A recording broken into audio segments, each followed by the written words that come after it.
Shalom Uvracha. Nous allons commencer le shiur. J'avais une petite demi-heure avec l'aide de Hachem, même trois quarts d'heure. On pourra faire un shiur, un cours. Donc nous attendons un petit peu le monde qui arrive. Nous allons parler d'un point éducatif. Je n'ai pas l'habitude de parler d'éducation, mais il nous faut piocher de la paracha des notes, mémoire, comment éduquer un enfant pour ne pas pour ne pas engendrer les violences intérieures, c'est-à-dire les pulsions face à tout ce qui se passe aujourd'hui dans le monde. Je règle juste quelque chose, parce que, excusez-moi. Donc ce cours est dédié pour la guérison de Eva Hava Bat Simha et tous les Bnei Israël, Bnot Israël sont dans le besoin que Hachem amène grâce à ce Dvar Torah de ce vendredi, avec l'aide de Hachem, 2 jours avant Hanouka. Kadosh Baruch Hu, il va nous aider à dire quelque chose de très très important en relation père-mère et enfant. Nous allons l'extraire de la paracha. Bien sûr, il y a beaucoup de...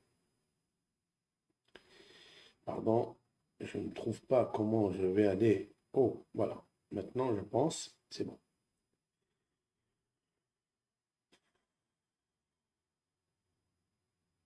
Voilà. Je ne sais pas manipuler mon...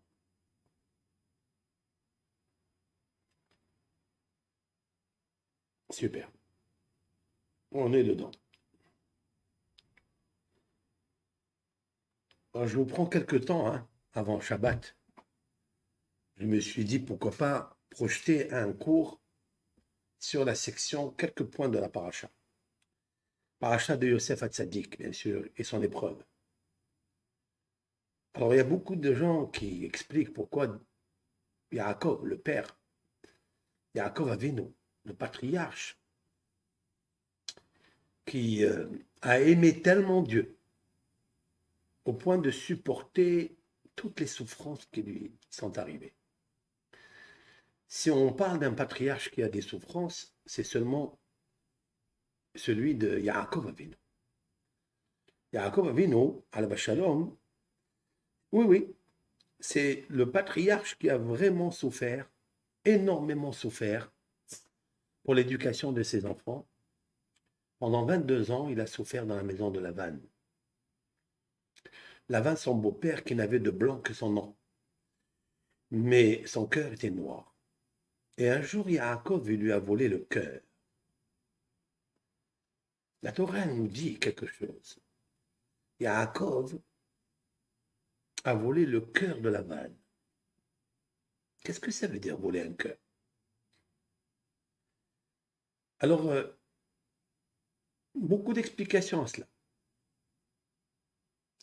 Peut-être il a volé la conscience, il a volé la garde. Parce que Lavan, chaque jour, Yaakov lui disait, écoute, tu m'entoures 100 fois, il faut que tu saches que je vais me tailler, je vais me sauver. Je vais te tailler un costume de taille. Et je vais partir. Tous les jours, tous les jours, tous les jours, il lui dit ça. Et le jour où il s'est sauvé, Yaakov, il lui a rien dit.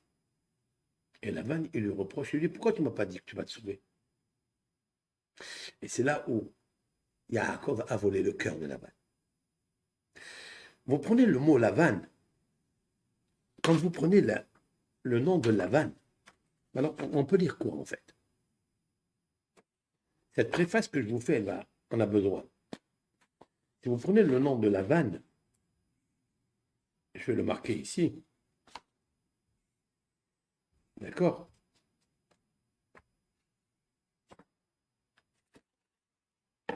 Voici le nom de Lavan.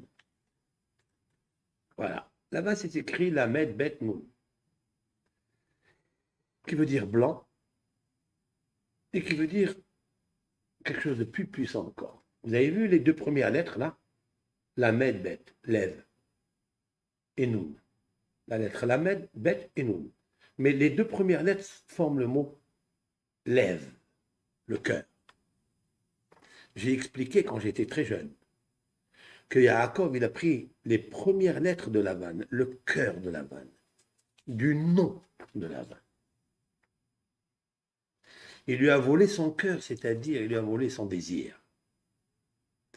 Le désir de Lavan, c'est toujours de prendre à l'autre. Il s'est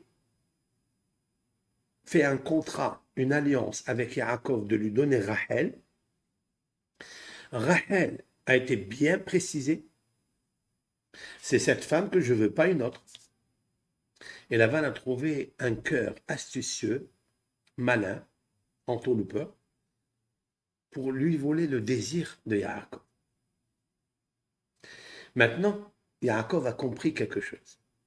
Qu'en fait, l'essence ou la conscience de l'homme, elle est dans son cœur, c'est-à-dire dans son désir, dans son amour. Et la gestion de l'amour chez Lavan, c'était le désir de prendre le désir des autres. Ça arrive.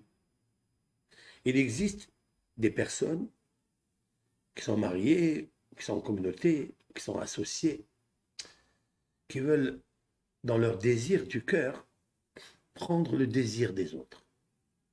Ils prennent plaisir à voler le désir des autres. Qu'est-ce que fait Yaakov? Il lui dit, j'ai compris ton désir. C'est de me prendre tout mon salaire. C'est de me prendre la femme que j'ai aimée, que j'ai travaillé pour elle. Donc j'ai vu que tu as un cœur qui n'est pas si blanc que ça. Donc Vaïgnov Yaakov. Et Yaakov a volé. C'est un terme très puissant, avec violence. Il vole le désir du cœur de Lavan. Et donc ça se traduit en fait avec ça.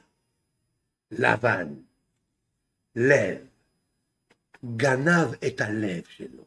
Il lui a pris les deux premières lettres et il l'a laissé avec un noun. C'est quoi un noun? Le noun du Nahash. Il a montré à Lavan qu'il était un vrai serpent. Le serpent, il slalome, mais il n'aime pas le shalom. Un jour, tu me dis, tu prendras les bêtes qui sont tachetées. Quand j'ai commencé à travailler pour recevoir les bêtes pour mon salaire tacheté, alors tu t'es tacheté, d'accord, par ton désir de me voler mon désir. Et tu as acheté mon salaire.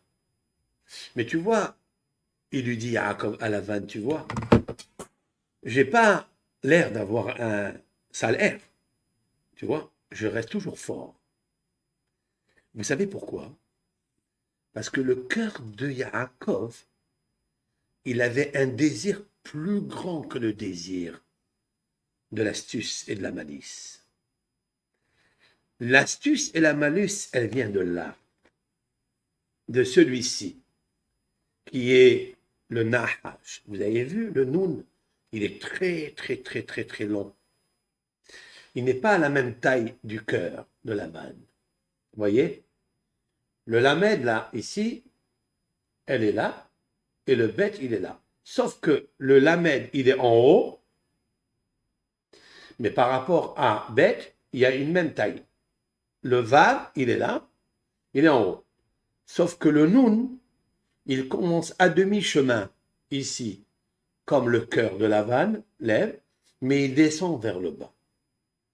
Parce que le cœur de Lavan, il va et il penche et il est attiré par ses désirs d'entourlouper les autres en leur volant leurs désirs et leur beauté en allant vers le bas. C'est ça l'astuce du serpent. C'est de prendre un homme qui a beaucoup de désirs et de lui prendre son cœur, de lui voler son cœur et de le faire descendre vers le bas. Mais Yaakov n'est pas descendu vers le bas. Il ne s'est pas mis en colère. Qu'est-ce que fait Yaakov? Yaakov, il prend le mot Lavan qui veut dire blanc, et il le renverse. Je vais vous expliquer de quoi je parle. Vous avez vu que le mot Lavan contient 3 lettres, certes, n'est-ce pas? Mais il y a un autre mot qui est un mot de noblesse, un mot de musique, un instrument musical. Et là, ça change tout. Un instrument musical qui donne de l'amour. C'est le mot Nevel. Vous avez vu Nevel? Le roi David, comme le roi Yaakov, avait une particularité de chanter à Dieu. Même quand il leur arrivait des cassures, des brisures, des choses difficiles à supporter, et jamais ils sont devenus blancs. Ils gardaient toujours la joie dans leur cœur. Mais il fallait prendre un instrument musical. Cet instrument musical, le roi David a parlé beaucoup, et surtout lorsqu'il finit son psaume 150, le roi David parle de ce Nevel.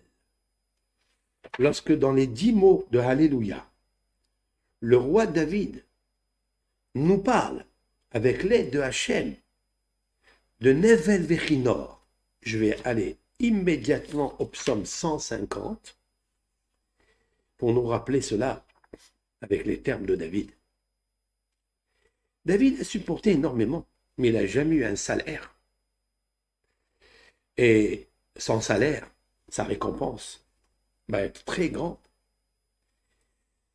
D'accord? Dans le psaume 150, le roi David, dans le verset 3, louez-le au son strident du chauffard. Ça, c'est vrai. Après, il dit Alléluia benevel vechinor, c'est-à-dire louez-le avec le tambourin et les instruments de danse. Waouh!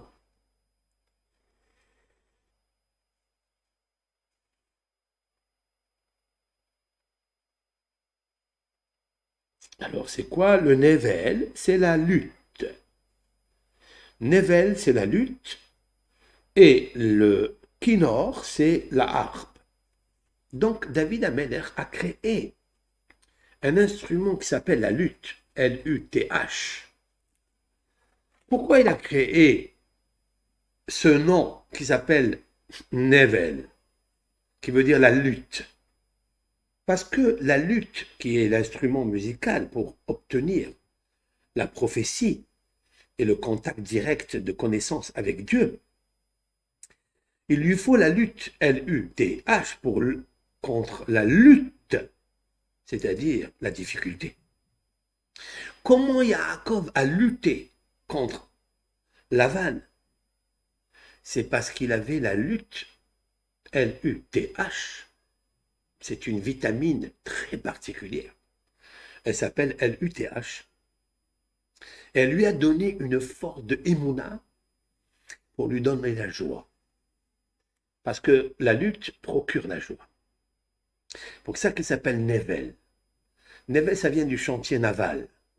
C'est un chantier très, très, très dur à franchir.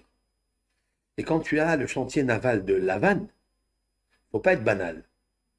Il faut prendre le Nevel et commencer à chanter. Comme ça, tu as la force pour lutter. Et Yaakov, les nuits, pendant 22 ans, il lutte avec la lutte. Et il chante les psaumes à Dieu.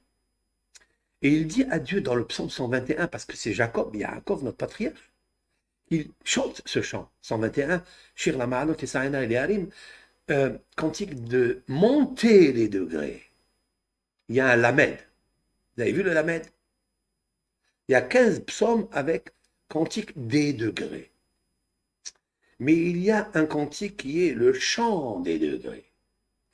Et il est remarquable par la lettre lamed. Lamed. Celle-ci. Celle-là. celle-ci qui désigne le mot lutte. Lamed, lutte, qui est le Nevel. Mais le Nevel, il donne quoi? Il donne Ben. Vous avez vu les deux lettres ici? Ben. Ben, ça veut dire quoi, Ben? Intelligence. Bina. Waouh! Quand tu chantes, tu réveilles ton cœur à la joie. Et quand tu es joyeux, tu es content de ton sort. Et là, quand tu es content de ton sort, alors tu t'attaches comme un ressort avec ton essor, qui est Dieu. Et tu as l'intelligence, la bina, qui est la mémoire la plus puissante dans les sphérotes, c'est-à-dire dans le système séphirotique. C'est la compréhension. Quand ton cœur comprend, tu guéris. Toutes les problématiques de l'homme, c'est qu'il lui manque l'amour de la compréhension. Quand une personne a compris, elle est intelligente, elle est aimante, et elle est aimée. Vous le savez, ça. Alors la vanne, en fait, cette maison blanche, la maison blanche, première maison blanche de l'histoire, c'est pas l'Amérique, c'est la maison de la vanne, Baït Lavan. Et là-bas, Yaakov va se blanchir. Il va se blanchir parce que se noircir, c'est de perdre son sourire. Parce que ton cœur désire des choses qui te noircissent. Au début, elles sont belles, elles sont magnifiques, elles sont gustatives, elles ont un goût, un parfum, un regard, une vision exceptionnelle, un paysage exceptionnel. Mais le visage, au fur et à mesure, il change. C'est plus le même visage. Yaakov avait un autre visage. Et il avait une autre envie.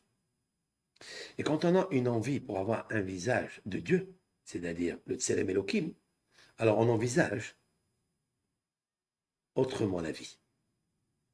Il a pris cette lutte, Nevel, autrement dit qu'il a pris les lettres de la vanne, voilà, tout court, tout simple, les lettres de la vanne, il les a rendues Nevel.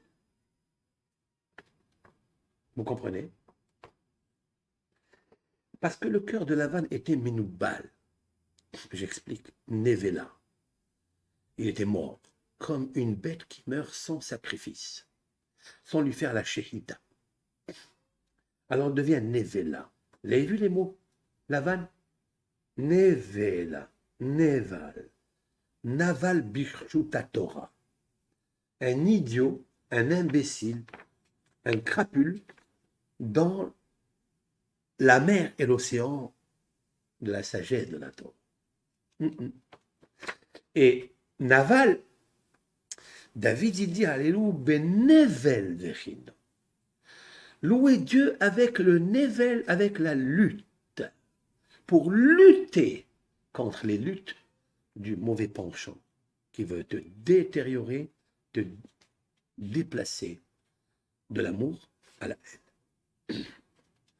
Donc la vanne, ça a servi d'expérience à Yaakov comment lutter avec la lutte en renversant, en prenant les lettres de la vanne et en lui volant le cœur de la vanne.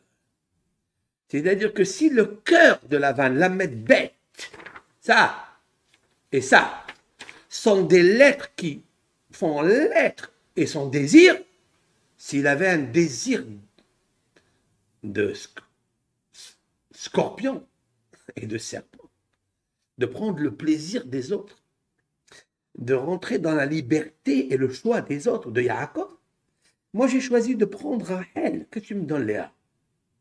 Tu as un cœur pourri. Et donc, moi je vais te voler ce cœur. Qu'est-ce que ça veut dire? Il a volé son cœur. Oui, il a volé son cœur, ça veut dire il a renversé son cœur. Et comment on le renverse? Eh bien, il a pris le Nevel, la lutte, L-U-T-H, vitamine, pour recevoir. Ça m'intéresse d'apprendre à faire la lutte, à jouer de la lutte. J'ai envie d'apprendre. Parce que ces trois lettres qui symbolisent beaucoup de choses que je ne peux pas maintenant dévoiler, ça te rend un enfant sage. L'eben hacham. C'est ça, Ben, ici, Lamed, c'est l'enfant de l'étude, de l'imoud. C'est la Nun Bet, c'est Ben. Ben Bina, Lamed Limoud. Je veux apprendre la sagesse et la compréhension. Voilà. Maintenant, écoutez. Dans la paracha de cette semaine, Yaakov, il est marqué Israël, Ahav et Yosef. Et Israël a aimé Yosef. Waouh, très bien. Pourquoi tu as aimé Yosef? Si la Torah nous aurait posé une question, que je poserai sur Facebook, YouTube, dans un réseau, et je vous demande la question à vous maintenant.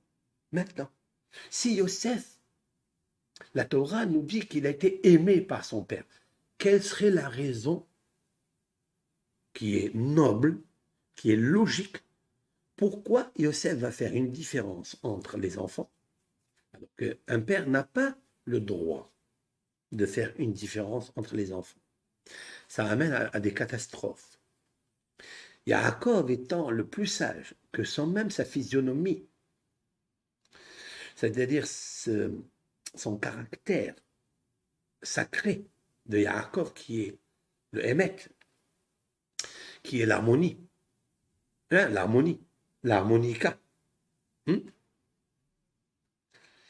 Eret. Elle fait quoi? Quand on est des fois déboussolé, on n'est pas bien, on est fatigué. Elle nous fait quoi la musique? Quand j'écoute une musique, je trouve la mémoire. Parce que la musique a une mémoire. Cette mémoire me ramène à des événements, à une anecdote, à un mariage, à une brit mila, à une joie, une séouda que j'ai fait parce que j'ai gagné de l'argent, j'ai fait une bonne affaire, parce que j'ai marié mon fils, etc. C'est cette mémoire que j'ai besoin. Yaakov, avec la lutte L-U-T-H, il voulait recevoir une mémoire. Et cette mémoire, en fait, c'est la mémoire de la musique qu'il chantait chez Lavan. C'est pourquoi le roi David, il a profité de Yaakov pour, j'allais dire, comment ne pas se déséquilibrer, se dysfonctionner pour cause des luttes qui s'accrochent à lui, qui veulent le baisser, le descendre, le détruire, comme tout un chacun a en nous. Chacun, il y a des luttes extérieures et surtout intérieures. Parce que Dieu, il a créé un Yetzer Hara, un mauvais penchant, qui nous penche vers ça, vers le bas, pas vers le haut. Il prend notre petit cœur et nous le fait descendre en bas. Comment faire l'équilibre là? Toutes ces lettres sont équilibrées. Ah, c'est vrai qu'il y a un déséquilibre de celle-là, mais il va vers le haut, il ne va pas vers le bas. Vous avez la taille de ça. La taille qui nous reste ici, la taille, si je mesure cette petite taille ici, de là à là, c'est la même taille d'ici à là, sauf que celle-là, elle descend vers le bas, et celle-là, elle monte vers le haut, vers le Tout-Puissant. Et en plus, c'est le Vav. Qu'est-ce que le Vav? C'est l'article de conjonction, de coordination, qui fait la coordination de l'accordéon musical entre moi et mon cœur et le Créateur, qui a créé ce cœur et qui a mis mes désirs. Mais il y a un désir ici ardent, un désir mortel, un désir violent. Comment expliquer à un enfant de prendre la harpe ou de prendre la lutte et de monter vers le haut et pas descendre vers le bas? Être comme Yaakov qui monte vers le haut mais pas descendre vers le bas. Comment lui apprendre ça?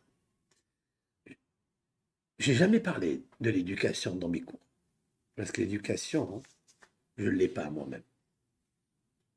On dit que Rav Israël Salanter, grand éducateur de la mémoire juive, du moussard, de l'éthique, de la morale, il disait qu'il nous faut être éduqués 40 ans avant le mariage. Je ne suis pas dedans, je vous dis la vérité. Pour dompter les autres, il faut d'abord que je sache qui suis-je. Est-ce que les vibrations, est-ce que les émotions que j'ai dans mon cœur, elles sont saines, elles sont nobles? Avant de dire aux autres, fais ça, ne fais pas ça, pourquoi tes enfants ils sont comme ça, voici comment il faut diriger un couple. Je ne peux pas le faire. Parce qu'à l'intérieur de moi vivent deux couples. Le premier s'appelle le Seratov, qui ne vient qu'à l'âge de 13 ans.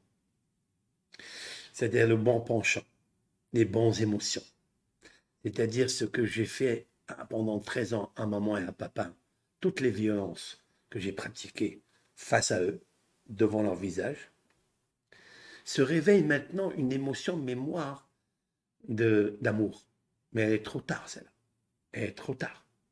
La violence intérieure que j'ai, elle est plus grande que l'amour de papa et maman. Vous le savez, ça. Alors comment je vais aller maintenant, moi, combattre cette violence de 13 ans, une mauvaise gestion de moi-même, c'est-à-dire la mauvaise gestion de mon amour, c'est-à-dire l'amour réel que je dois avoir, elle se traduit en haine gratuite des fois. Et pourquoi? Parce que là habite un autre personnage dans mon couple. Il y a mon Yetzeratov, ok. Yetzeratov, bon penchant, créature exceptionnelle qui me conseille bien, qui me dit ne faut pas, ok.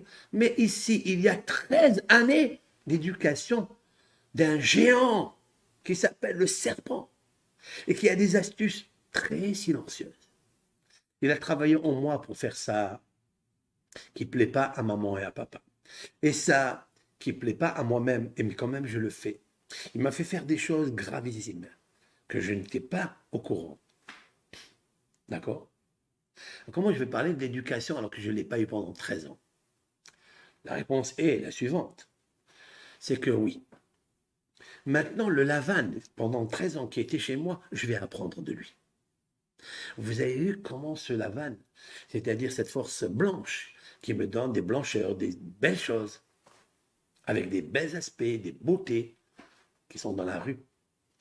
Eh bien, il faut savoir que je vais apprendre de lui. Et à partir de 13 ans et un jour, je vais devenir un Nevel, c'est-à-dire la lutte, la chance. C'est bien d'apprendre, j'ai écrit dans mon livre L'éducation et les astres. Dans mon livre que vous connaissez, L'éducation et les astres, j'ai écrit là-bas qu'il nous faut apprendre à l'enfant chanter et faire du piano, faire de la harpe, l'accordéon, la flûte, etc. Pourquoi? Parce que, en fait, c'est ce que j'ai pas eu pendant 13 ans dans mon cœur. Dans mon 13 ans dans mon cœur, il y a un autre amour. Ce sont des excitations d'adolescence excessives, anarchiques, qui m'ont perturbé ma vie. Et c'est une chanson, mais une chanson négative, une chanson du mauvais penchant.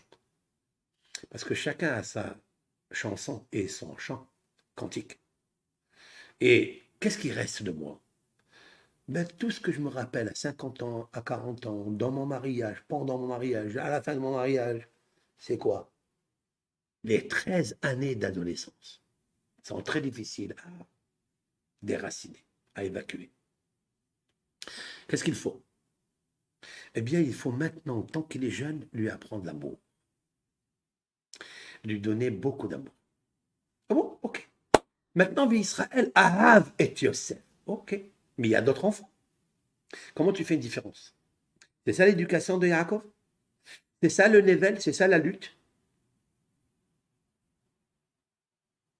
La lutte L-U-T-H? Si on avait demandé à tout le monde pourquoi Yosef est aimé tellement et chéri tellement par son père, quelle est la réponse qu'on aurait donnée?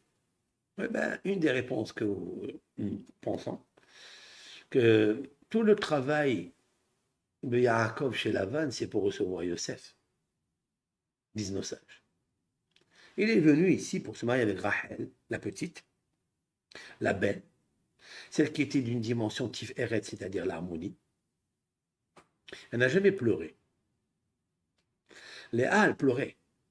Mais Rachel n'a jamais pleuré. Elle était contente de s'en sortir.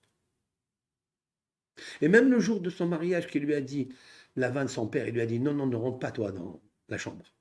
Laisse rentrer ta grande sœur. Elle s'est tue. Il faut avoir une capacité d'harmonie, d'équilibre tellement grand pour ne pas se foncer direct avec violence, même si c'est son père, comme on le fait nous, pendant la jeunesse, l'adolescence. C'est vrai ou pas?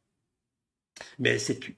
C'est qu'elle avait l'harmonie. Et Yaakov, il avait une vision tellement forte que quand il a vu Rachel, il a vu c'est celle-là.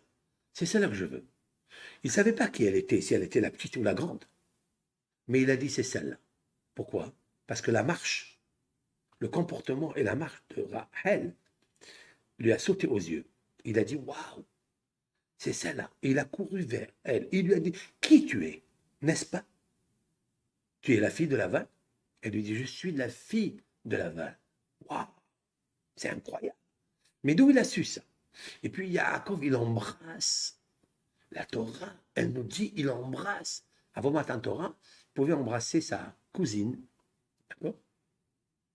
Puisque tu es la cousine germaine. Lavan, c'est le frère de Rivka. Yaakov, le fils de Rivka. Rachel, le fils de Lavan, cousine germaine. Ok. Donc il a embrassé. Mais il a pleuré. Il a embrassé parce qu'il a vu que Dieu vraiment lui a envoyé le vrai cadeau qu'il fallait. C'est l'harmonie avec l'harmonie. Yaakov, c'est l'harmonie, c'est-à-dire pas trop puissant, pas trop rigueur, pas trop doux. Mishpat. Mishpat, c'est l'harmonie. Un dosage. Il a vu que Rachel était bien dosée. Et en plus, il avait que Rachel, je vais le marquer ici,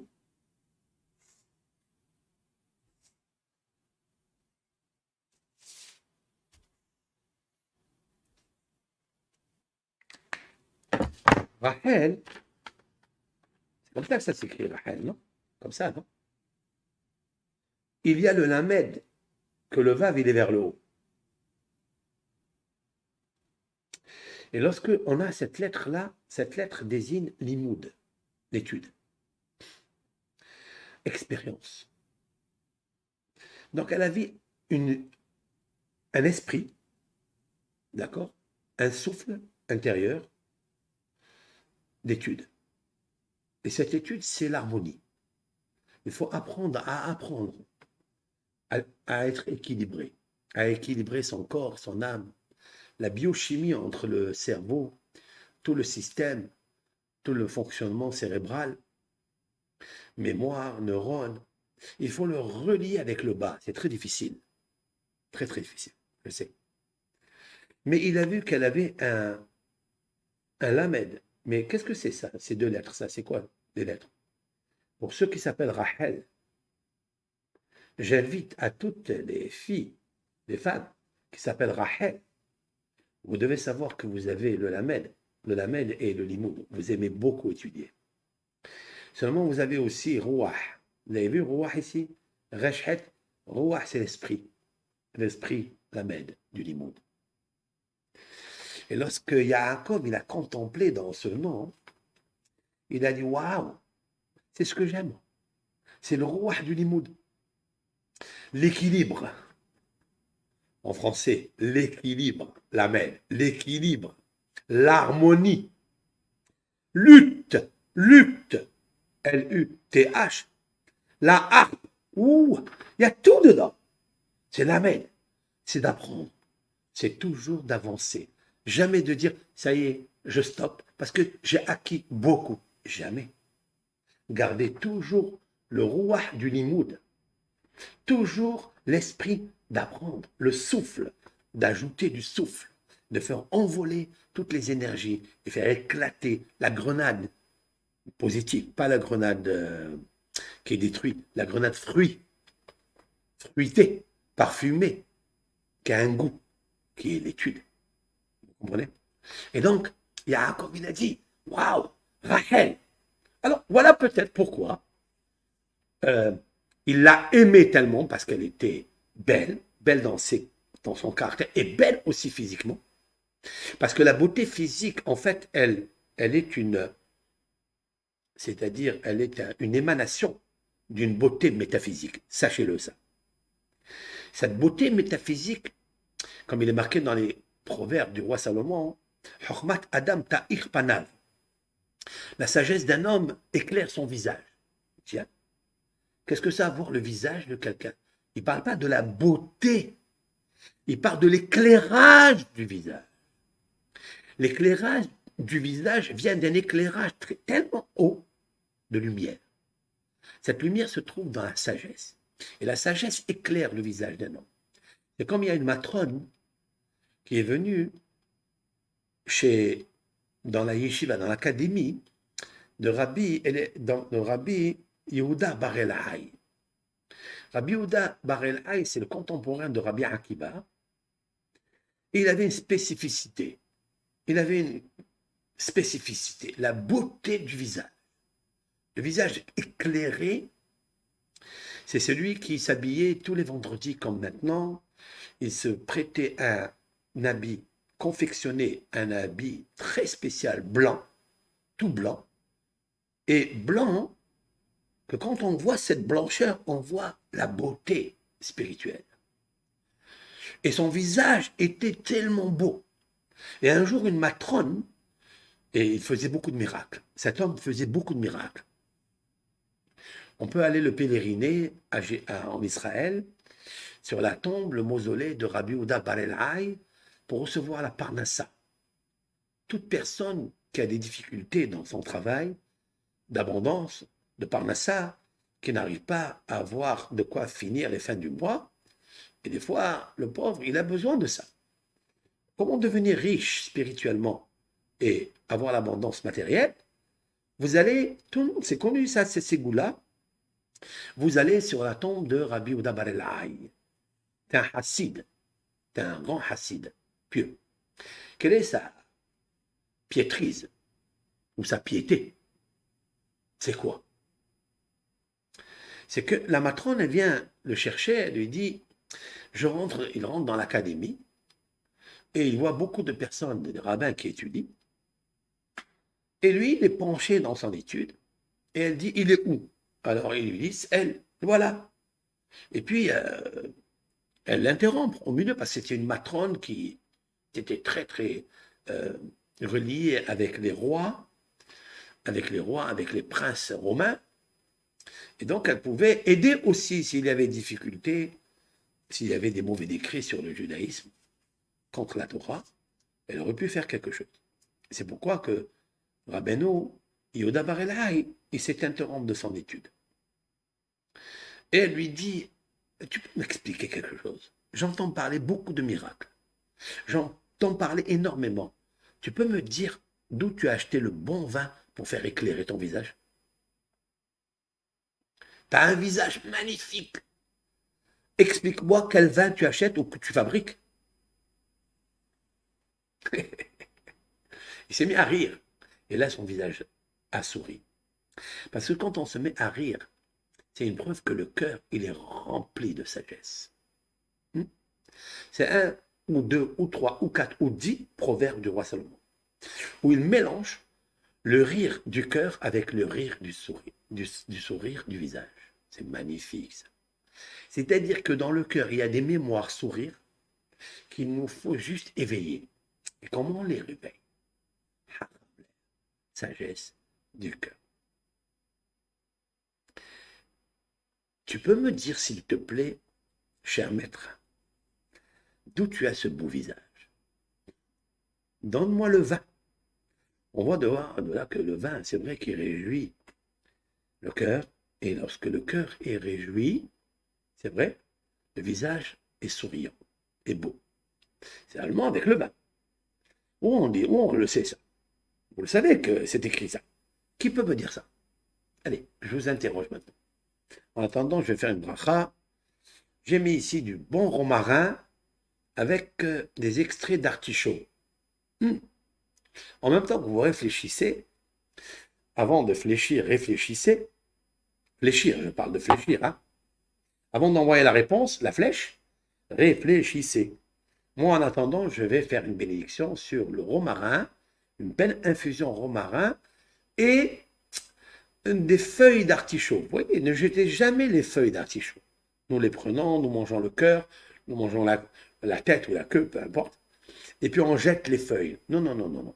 Gardez les feuilles d'artichaut. Et les feuilles les plus tendres, celles qui sont à l'intérieur, devant le cœur. À l'extérieur, elles sont un peu dures, elles sont épaisses. Il y a des vitamines aussi, c'est vrai. Il y a beaucoup de vitamines. Il y a du tanin, il y a de la polyphénol dedans, c'est vrai. Mais gardez les feuilles qui embrassent le cœur. C'est qui sont tout proches du cœur, elles sont tendres. Elles sont jeunes, elles sont humidifiées. Et donc, il y a beaucoup de polyphénol dedans. Donc, vous sortez ces feuilles-là, 4, 5, et vous les faites cuire directement avec le romarin dans la petite marmite. Ok? Vous laissez après infusion, vous laissez après 10 minutes après que l'eau a bouilli. Vous laissez un petit peu refroidir, un tout petit peu, 5 minutes, pas beaucoup, qu'elle reste chaude, qu'elle se macère ensemble, les vitamines, et vous buvez. Avec Baruch Ata Adonai, Eloheinu melech haolam, she'akol niya bidvaro. Excellent. Ça sert à quoi ça? À quoi elle sert? Elle sert à enlever, à stopper. Cette boisson aide à romarin et feuilles d'artichaut, sert à stopper les cellules cancéreuses qui se démontent comme des démons dans le foie. Lorsqu'il y a le foie métastasé, ce qu'on appelle un foie métastasé, c'est-à-dire qu'il y a des cellules cancéreuses sur le foie, on a beau donner la chimio, qui est d'abord le premier traitement aujourd'hui, on ne peut pas nier ça, mais on peut ajouter un complément alimentaire, boisson, romarin, feuilles d'artichaut, qui est amer, parce que l'amertume, elle guérit. Le romarin est très amer, il a une bonne odeur, mais il a aussi, d'accord, cette odeur-là, hein, du romarin, hein, on appelle ça la molécule de terpène. Terpène, c'est quoi les terpènes? Il y a des fruits, il y a des légumes qui ont beaucoup d'odeur. La cellule qui s'appelle terpène, c'est elle qui sécrète les odeurs. Et plus un fruit ou une plante a une odeur, une bonne odeur, très agréable, ou des fois même si elle n'est pas désagréable, comme par exemple celle du romarin, elle est agréable, mais pas comme celle de la verveine, comme du na'na, de la menthe. Celle du na'na et de la verveine, elle nous monte au nez. Mais celle du romarin, elle est bonne pour guérir. L'artichaut, il a aussi, quand vous prenez les feuilles d'artichaut les plus jeunes, vous les froissez un petit peu comme ça, vous sentez, ça guérit.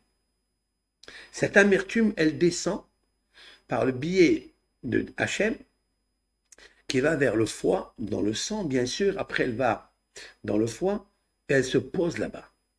Elle commence à lutter contre les cellules cancéreuses, soit pour les stopper, et des fois, par miracle, elle les éradique complètement.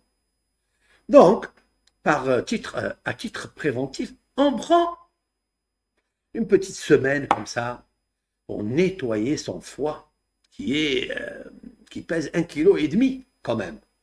S'il y a 1,5 kg de foie, c'est-à-dire de sang à l'intérieur, c'est que les métastases, ils adorent le sang.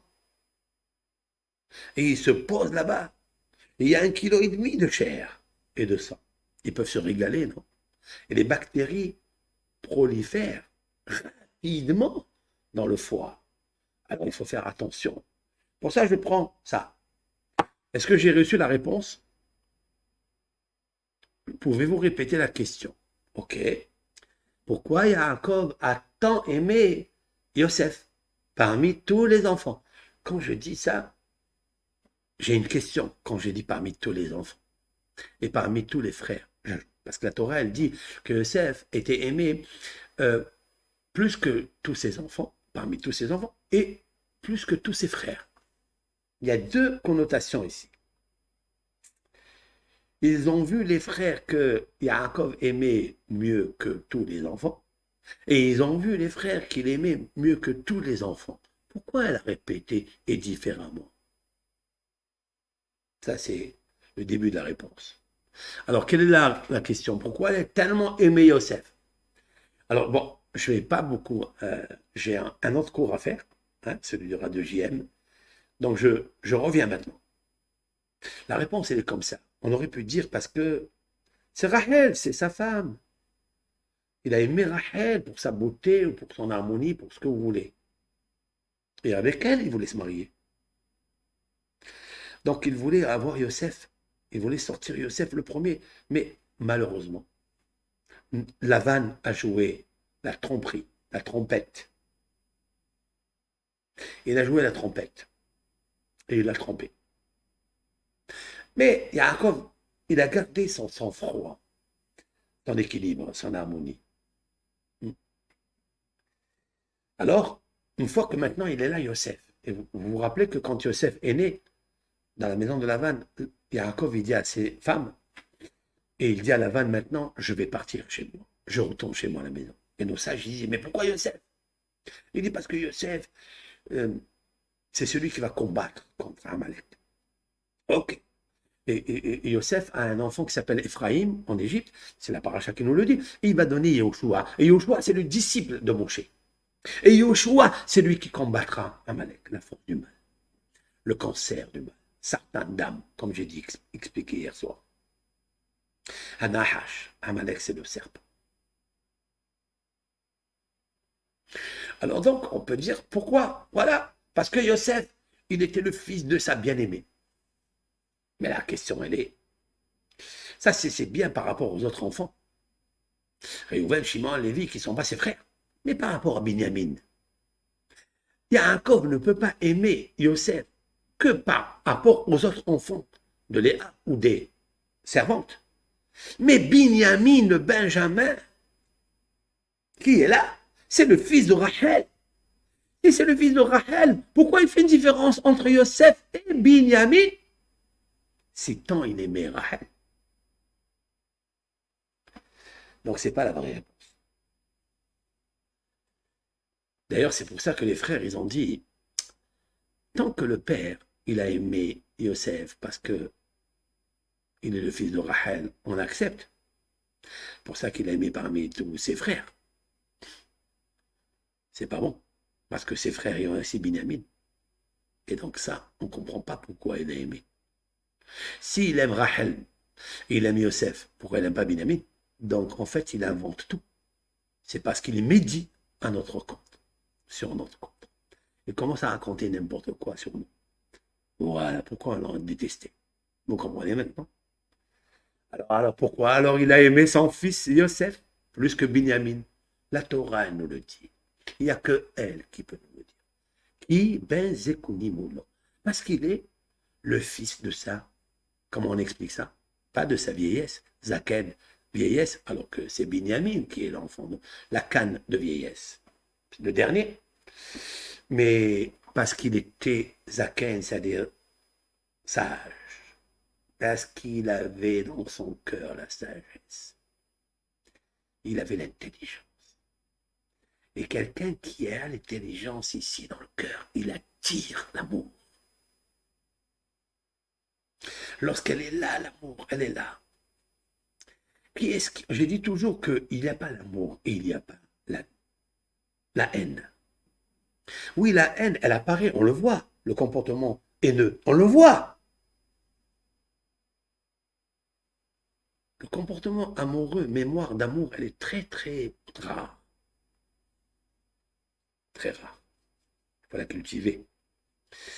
Mais la haine n'est que ce que la gestion de l'amour était en déficit.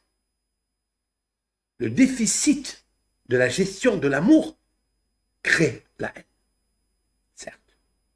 Alors, comment on fait la gestion de l'amour?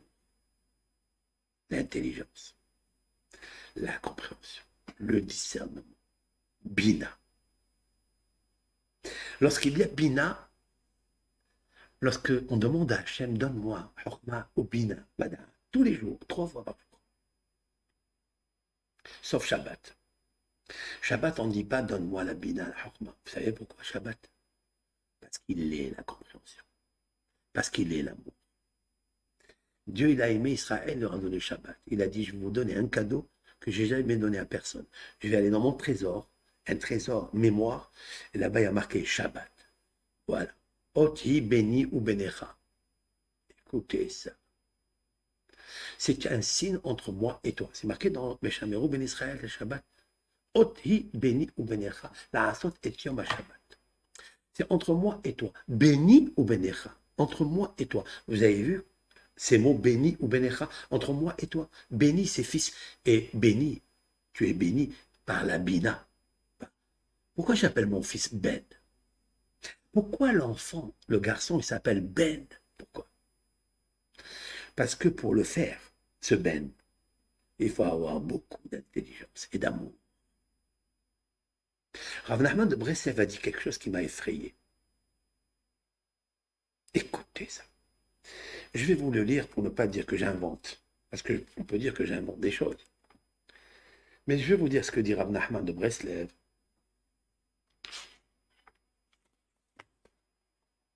Regardez ça. Vous connaissez ce livre, Sefer Hamidot, de Rav Nachman de Breslev. Alav Shalom, Tzadik, Rabbeinu. Il dit quelque chose de sublimissime et qui fait peur des fois. Qu'est-ce qu'il dit? Écoutez. Alors, il y a un livre qui s'appelle Midot. Il est fait par croustige de Aleph, Bet, Gimel. Mais il y a dans des livres, il y a un rajout. Et ce rajout, il est très important. Le Rav Nathan, son élève, est allé chercher un petit peu dans l'Ikotei Moharan, son livre, le classique. Là, le classique, c'est-à-dire la bibliothèque de Rav Nachman de Breslev. Après, on a fait un extrait. Cet extrait se trouve dans Sefer Hamidot, c'est-à-dire Sefer, le livre des caractères, vertus sacrées.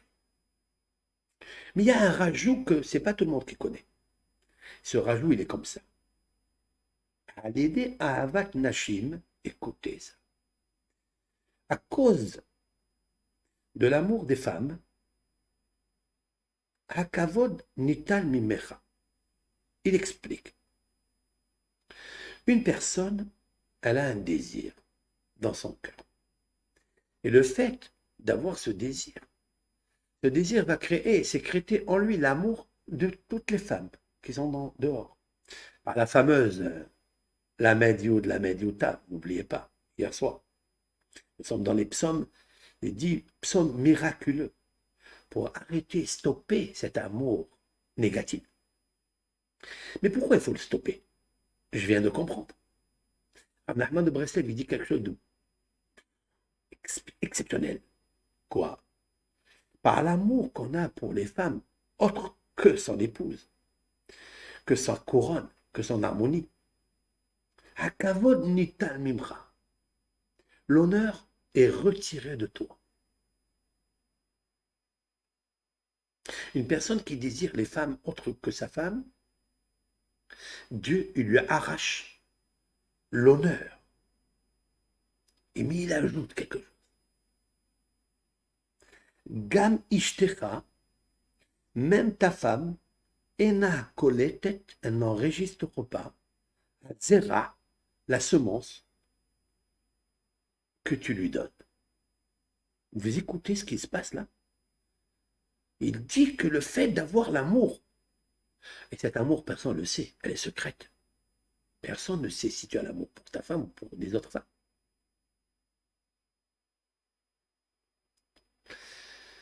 Tu vas le voir quand ta femme, elle n'enregistre pas ta semence. Waouh!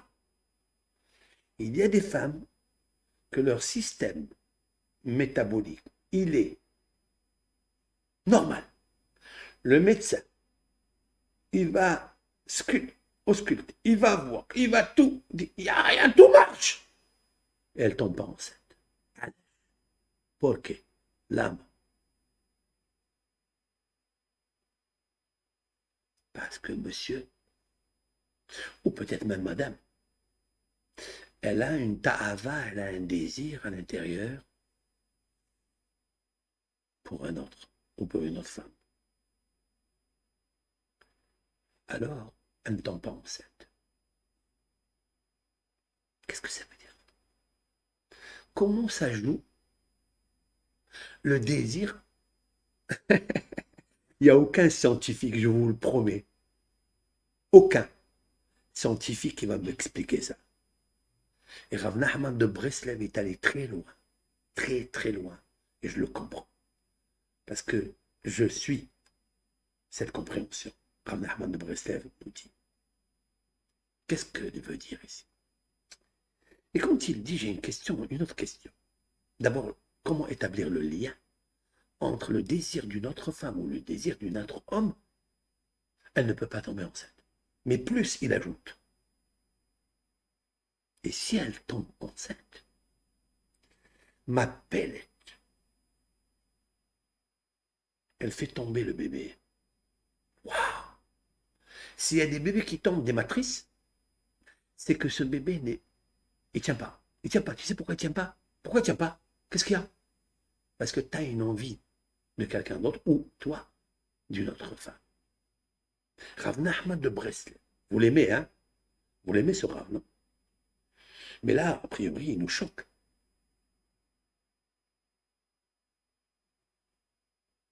Waouh! Mais là, j'ai une autre question pour répondre. C'est qu'il dit quelque chose que je n'ai pas compris. D'ailleurs, vous aussi, vous n'allez pas le comprendre. Je répète les mots. Lorsqu'on a l'amour d'autre femme, kavod nital mimera. C'est quoi ça? C'est quoi le kavod? Le kavod, en fait, c'est... Le kavod, c'est le protocole, c'est honorifique. Une personne honorable, on lui fait le kavod, on l'honore, etc. Honore ton père et ta mère. Qu'est-ce que ça vaut ici? Parce que tu as aimé une autre femme, tu as aimé un autre homme, alors on t'enlève le kavod. C'est quel kavod ici? Tu vas plus recevoir de protocole, c'est ça? Il ne parle pas de ça. Ma réponse, il dit des mots très puissants. C'est que le kavod, c'est la bina. La bina. Le kavod d'un homme, c'est sa bina, c'est sa intelligence, sa compréhension, sa sagesse. C'est ça. Si tu prends ta bina, tu prends ton amour, parce que j'ai dit que l'amour est créé, parce qu'elle n'existe pas. On la crée par la bina. Et la bina, elle crée l'enfant. Et l'enfant que tu as, c'est le ben. Et c'est ça ton kavod. Quand un fils, ça j'ajoute ça, quand un fils, il honore son père, c'est parce que le fils, il est à l'intérieur du père. Potentiellement, il est à l'intérieur du père, avant de le faire. Et lorsque le père a fait actionner la puce, Bina, il a un enfant, Bina, qu'il va l'honorer. Il va lui faire kavod. Mais si tu prends ce désir de Bina pour discerner les autres femmes, tu perds la Bina. Donc tu perds le fils. Tu tombes pas enceinte. Et en plus, même si elle tombe enceinte, elle fait une fausse couche. Il faut écouter ça. Waouh! Incroyable. Donc quand Yosef, il est aimé par son père, la Torah nous dit qu'il ben zekunimulo, parce qu'il est le fils de l'intelligence. Il est le fils de l'intelligence de Yaakov. Ça veut dire que Yosef, son intelligence, son discernement, sa niveau A, lorsque le pharaon va connaître Yosef, wow. Il dit, avez-vous vu? Est-ce qu'on a vu? Il dit ça à ses disciples, à ses princes, à ses sorciers, tous les professeurs de...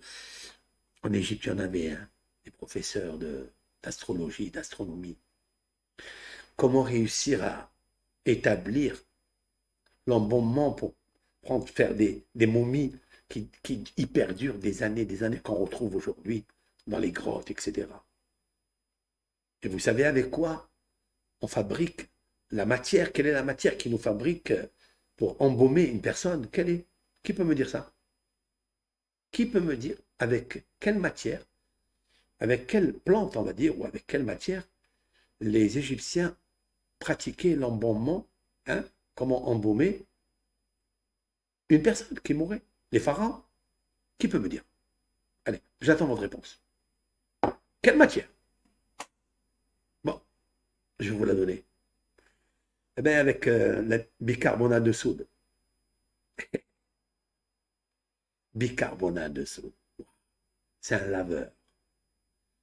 Ils ont fabriqué en Égypte, ils savaient où se trouvait bicarbonate de soude. Bicarbonate de soude est un régulateur des abcès dans la bouche, des herpès. Qu'est-ce qu'il fait? Cicatrise. Un grand cicatrisant. Waouh! Quand on veut laver un citron qui a des pesticides et on veut le rendre bio, comment on rend un citron ou une orange ou un légume bio? Comment? Vous l'avez acheté au marché, vous ne savez pas d'où il vient. Bicarbonate de soude. Quand tu as à l'intérieur des vers, quand tu as le problème des bobos dans le ventre, dans l'estomac, dans les intestins, on prend un citron parce qu'il a aussi la même faculté. Un citron avec bicarbonate et de l'eau chaude, tiède, pardon, tiède, pas chaud, tiède, et nous buvons ça immédiatement. Quand il y a un reflux gastrique, on prend quoi? Au lieu de prendre, je ne sais pas moi, il y a beaucoup de médicaments comme le Smecta ou comme il y a les Gavison ou autre chose. Ouais.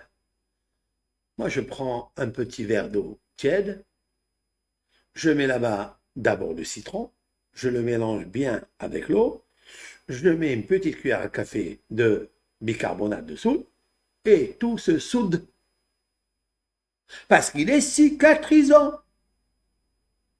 Qui a inventé ça? D'où ça vient cette sagesse-là? L'Égypte de l'époque. Aujourd'hui, ça peut faire ça. De l'époque. La génération de Joseph. Et Joseph, il épate le pharaon et tout le monde est épaté. Ils ont voulu lui servir un pâté non cachère. Il a dit, moi, je ne prends pas ça. Mais ils étaient épatés de lui. De quoi ils étaient épatés? Un avon le hacham kamour. Yosef, il est appelé un avon. C'est quoi un avon? Il n'y a pas un homme intelligent et sage comme toi. J'ai une question. D'abord la sagesse avant l'intelligence. Dans le système séphérotique, il y a d'abord sagesse, hurma, après bina, tout de suite après. Ce sont deux sœurs ce sont deux sœurs jumelles qui n'ont pas besoin de se voir avec des jumelles. Elles s'adorent. Car celui qui a la sagesse matière grise, il a besoin de bina pour le construire. C'est bien la sagesse, c'est bien le ciment, c'est bien l'eau, la terre pour construire une brique. Mais il faut savoir comment la fabriquer. Alors d'abord, on a la matière grise, la sagesse, et après, il faut savoir comment la fabriquer, la bina. Mais là, le pharaon, il lui dit autre chose ici. C'est une remarque remarquable. Il dit, tu m'as marqué, Yosef. Tu es plus intelligent que ça. C'est ça que ça veut dire. C'est incroyable. D'où lui vient cette intelligence de son père? Bina. Rappelez-vous de Lavan et Naval. Rappelez. Il y a le mot ben de partout. Sauf que le ben, l'intelligence de Lavan, elle a le noun qui va vers le bas. Tandis que Naval, la lutte, L-U-T-H, vitamine, la med, elle va vers le haut. Limoud, les mots bina. A'alafra bina. Marqué dans Proverbe du roi Salomon. A'alafra. Je t'en enseignerai. A'alafra. Aleph, la med, limoud. Il a enseigné à son fils toute la Torah. Et pourquoi à son fils? Les autres, ils n'ont pas le droit. Un homme doit enseigner, un papa doit enseigner à ses enfants, tous. Il a donné à son fils tout ce qu'il a étudié dans la mystique, l'astrologie. Pourquoi? Parce qu'il faut un réceptacle. Ce réceptacle se trouve dans le cœur. Mais ce réceptacle, il a une mémoire. Le cœur, il a une mémoire. Elle s'appelle Bina. Il faut mémoriser ça. Pour mémoriser, il faut approfondir, il faut l'assimiler, il faut l'imprimer. C'est le médicament, l'élixir qui s'appelle Bina. Qui benzekunim. Benzekunim. Voilà pourquoi Israël, il aime Yosef, parce qu'il est benzekunim. Il est le fils de la sainte. Il est Ben. Bina. Qu'est-ce que je veux faire avec ça? Alors voilà, vous voyez que la Bina, la sagesse, attire l'amour. Les autres, ils n'avaient pas. Même Binyamin, il n'avait pas le réceptacle, mémoire, la puce mémoire de recevoir l'intelligence. Bina, il n'avait pas. Voilà pourquoi Yaakov ne fait pas de différence, en fait. Il dit, moi, j'ai aimé Rachel, parce qu'elle était d'équilibre. Une femme d'équilibre, un homme d'équilibre, dans le couple, il donne naissance à un enfant d'équilibre. Et il reçoit comme cadeau la Bina. Waouh! Un enfant qui est comme ça, c'est que les parents sont aimants et aimés. Je veux faire quoi avec ça? Mon titre, j'ai marqué dans le thème quelque chose. Qu'est-ce que j'ai marqué? J'ai marqué que regarder son père ou sa mère peut faire stopper la violence intérieure. C'est vrai? De quoi je veux parler?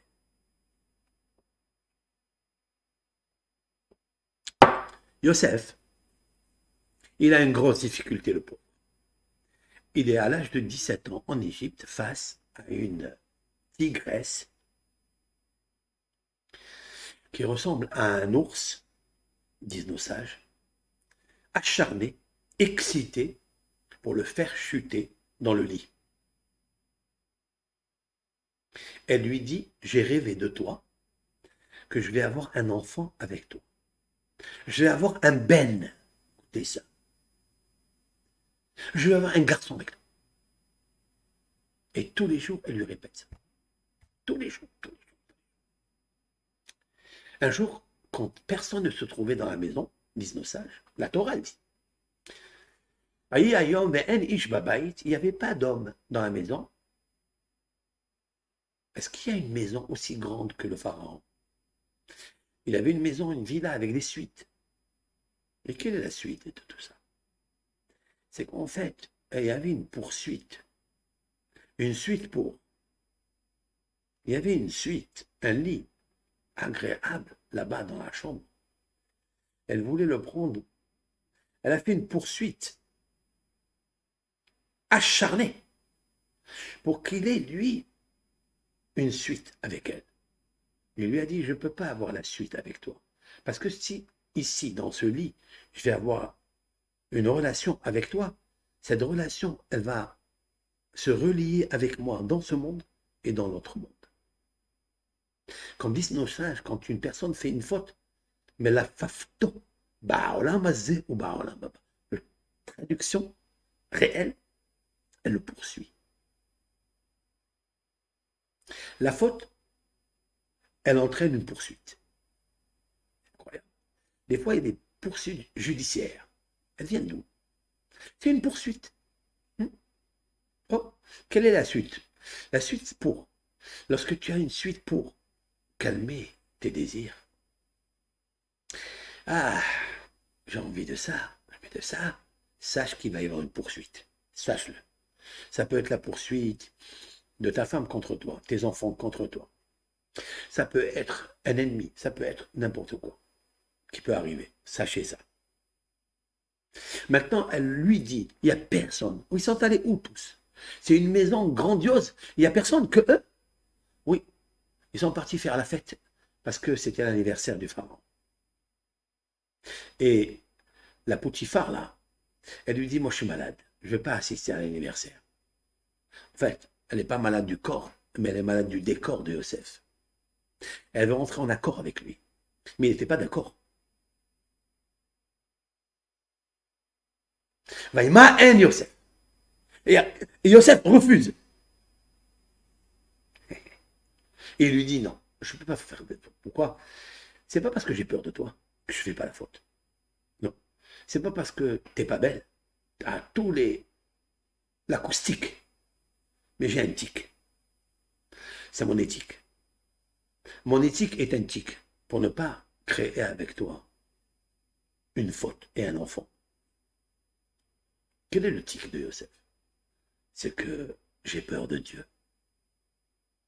J'ai peur de l'Éternel. Je sais qu'il est mort. Il est en train de me regarder maintenant. Et je ne peux pas commettre cette faute. Il est marqué Vaïmaen.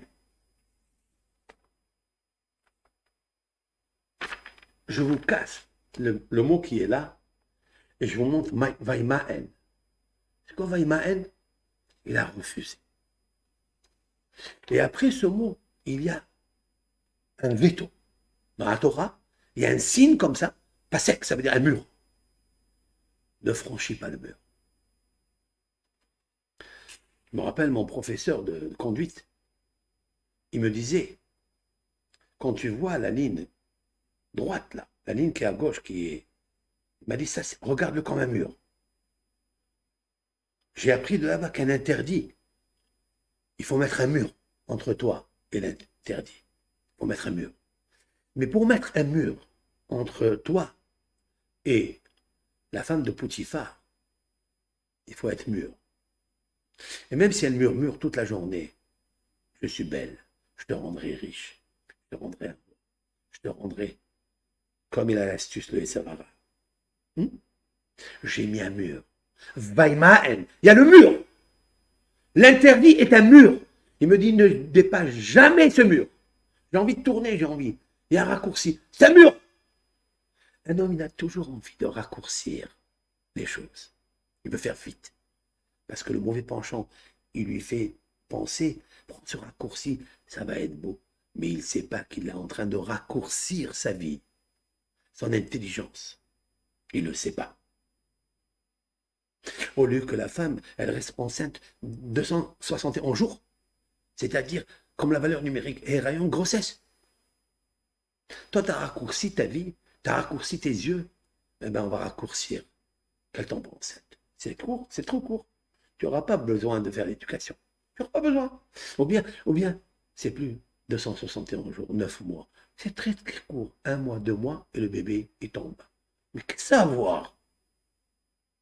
Yosef, il est intelligent. Il a reçu l'intelligence de son père. Nos sages disent que comment un enfant de 17 ans, dans son adolescence, alors qu'il est rentré faire le péché. Oui, oui, il est rentré faire le péché. Elle a tellement soudé. Elle a tellement rendu ivre jusqu'à qu'il a craqué. Ça, c'est écrit dans le traité Sota, Gemara, Sota. Il y a une discussion entre deux rabbins, mais on ne dit pas qui quoi. Et il dit, il est rentré pour faire son travail, la comptabilité. Comme ça disent nos sages. Il était Menahel Heshbonot, c'est-à-dire il était comptable. C'est le comptable par excellence du pharaon, enfin du Potiphar. Il est rentré pour faire sa comptabilité. Mais elle avait un compte très spécial. Comment le dévoyer? Compte tenu qu'elle a mis une tenue qui n'a pas tenu compte. Après. Il a une retenue surtout. Mais comment il a eu cette retenue? Il y a un rabbin qui dit qu'il est rentré pour faire le péché. Et pourquoi il est rentré pour faire le péché? Parce qu'il a rêvé quelque chose. Ce rabbin qui a dit ça, je le cite en son nom, il a rêvé quelque chose, c'est nos sages qui ont dit ça. Celui où j'ai vu ça, Rabbi Yonatan Ayveshitz, il y a 250 ans.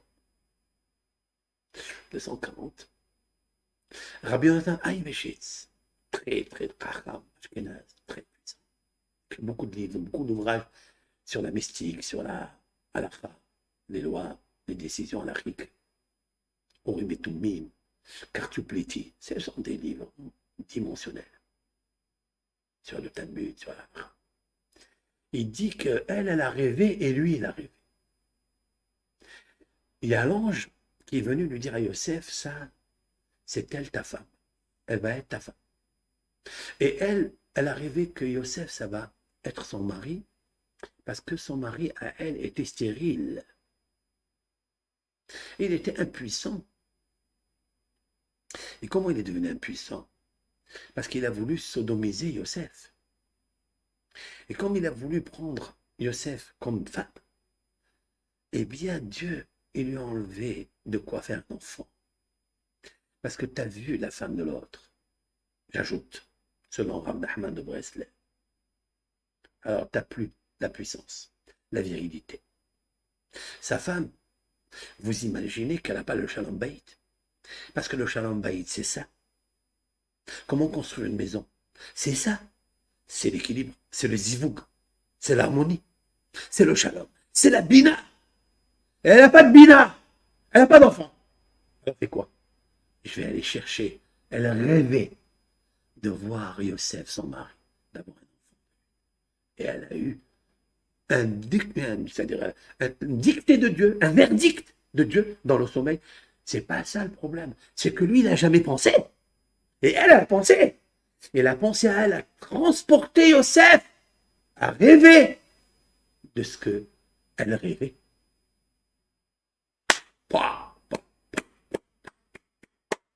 Et donc Yosef, il arrive pour faire le péché. Et donc ça y est, il est fini Yosef. Fini Yosef, fini. Alors comment il a dit Vaïmaen? Vous savez que le mot Vaïmaen, il y a 5 lettres. Vous voyez Vaïmaen? Alors je traduis le mot Vaïmaen et il a refusé.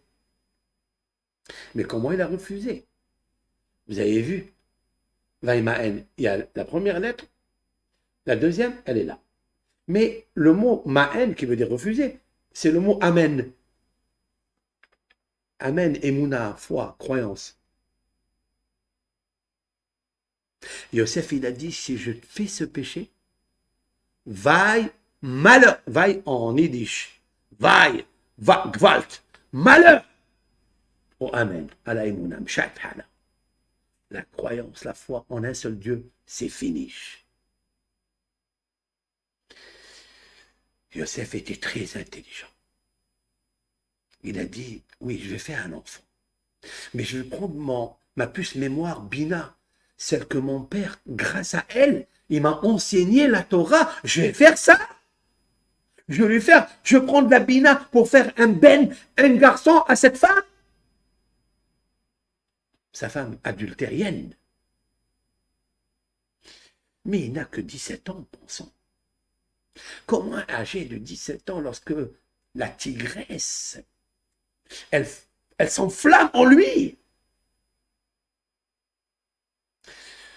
Vient le Midrash et il nous dit quelque chose de très bizarre, très curieux. Dieu, il lui a fait un cadeau à Yosef. Lequel? Il lui a montré le visage de son père. Alors, qu'est-ce que c'est la physionomie de son père? Yosef s'est mis à voir le visage de son père. C'est pas marqué Dmout, en fait. C'est une mauvaise traduction. Il était marqué dans le Midrash et Dieu lui a montré le Dmout, qui veut dire le visage, qui veut dire la physionomie. J'aurais bien compris. Mais ce n'est pas marqué comme ça. C'est marqué Ikonin. Ikonin, ça veut dire c'est plus grand que ça. Il lui a montré la sagesse de son père. Ça. Il lui a montré que son père lui a appris la sagesse. Maintenant, le Rav Hida et d'autres disent que si quelqu'un a envie de fauter, parce que la violence intérieure est arrivée, est présente, il doit faire quoi? Il doit regarder le visage de son père ou de sa mère. Ça n'est pas marqué dans la Torah. Ça. Marqué que son père est arrivé. Mais est-ce que la Torah l'a comprise? J'ai toujours demandé, lorsque ton Yeserara, il vient avec violence, quel violon tu vas prendre pour lui jouer les tours? Tu n'as plus la tête pour jouer du violon, puisqu'il est tellement violent que ta Yeserara, il te dit, fais-la avec violence, parce qu'elle est interdite. Alors comment tu fais? J'ai jamais compris ça. Qu'il a vu la physionomie de son père. Allez-y dire ça à quelqu'un qui est mauvais, qui est rachat, qui est méchant dans son cœur. On lui dit, arrêtez de la prostitution, la débauche, la sexualité, ici et là, pour cause de regarder le visage de ta mère. Il n'a pas de mère, lui. Il a une mère. Alors regarde le visage de ta mère. Ça ne marche pas. Lui, ce qu'il a envisagé, il va le faire. Parce qu'il a envie. C'est le désir de la vanne de voler le plaisir. Alors comment on fait? Comment on fait? Mon explication. Elle marche pour le père et la mère. Une maman et un père. Ils doivent commencer l'éducation de ce que la Torah nous a dit. Et Israël avec Yosef. L'amour. Papa et maman donnaient à l'enfant l'amour. Qu'est-ce que ça veut dire l'amour? Lui donner l'amour si je ne l'ai pas. Comment je vais lui donner? Il y a des personnes qui n'ont pas reçu l'amour de leurs parents. Ils en disent, ils disent, et ils réclament, haut et fort, ils le prônent, tout le temps. Docteur, psychologue, je n'ai pas reçu l'amour de ma mère, de mon père. Elle a préféré ma petite sœur parce qu'elle travaillait bien en classe et moi je n'ai pas travaillé, etc., etc. Alors comment je fais?